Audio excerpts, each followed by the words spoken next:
কৃষ্ণ হলেন ভগবান বিষ্ণুর অষ্টম অবতার, যিনি দ্বাপর যুগে আবির্ভূত হয়েছিলেন। তাকে শুধু একটি অবতারই নয়, বরং স্বয়ং ভগবান বা বিষ্ণুর পূর্ণাবতার হিসেবেও বিবেচনা করা হয়। ধর্ম ও স্বজনের রক্ষার জন্য এবং অধর্ম ও দুর্জনের বিনাশের জন্য তিনি যুগে যুগে পৃথিবীতে আসেন।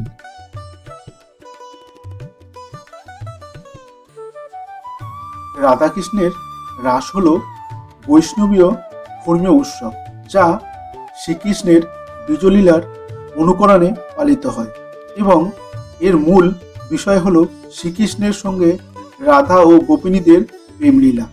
এই উৎসবের মাধ্যমে জীবাত্মা পরমাত্মার মিলন, দৈনন্দিন জীবনে আনন্দকে আধ্যাত্মিক উন্নতি করা এবং ঈশ্বরের প্রতি ভক্তির প্রকাশ ঘটে।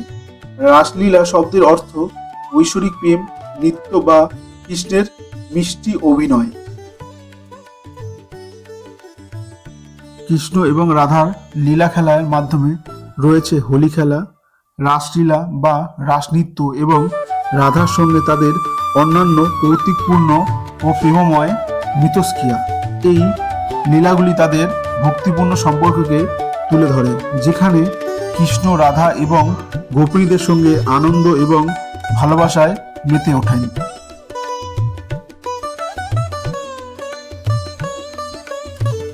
বৃন্দাবন ভারতের উত্তরপ্রদেশ রাজ্যের মথুরা জেলার একটি শহর, যা হিন্দু ধর্মের জন্য একটি পবিত্র স্থান।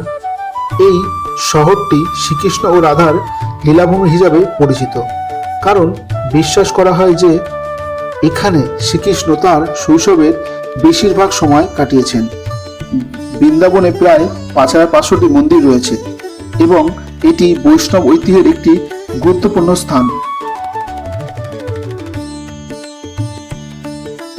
নিতাই গৌরাঙ্গ বলতে হিন্দু ধর্মের গৌড়ীয় বৈষ্ণব ঐতিহ্যের দুই প্রধান ধর্মীয় ব্যক্তিত্ব, শ্রী চৈতন্য মহাপ্রভু গৌরাঙ্গ এবং তার অত্যন্ত রসসঙ্গী শ্রী নিত্যানন্দ প্রভুকে নিতাই বোঝায়।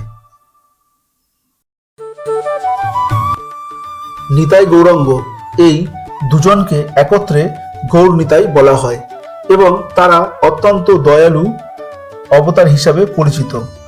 মনে করা হয় রাধাকৃষ্ণের ভক্তি বা প্রেম লাভ করতে হলে প্রথমে নিতাই গৌরাঙ্গের কৃপা লাভ করা প্রয়োজন। তারা জাতি ধর্ম নির্বিশেষে সকলের কাছে ভগবানের পবিত্র নাম ও ভক্তি বিতরণ করেছিলেন।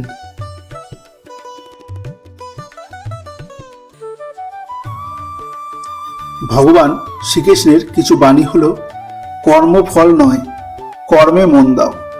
মানুষ তার বিশ্বাস দ্বারা তৈরি, সে যেমন বিশ্বাস করে সে তেমনই হয়, এবং ধৈর্য ধরুন, সবকিছু শুভ হবে। এই বাণীগুলো জীবন, কর্ম, বিশ্বাস এবং মানসিকতার শক্তিকে তুলে ধরে।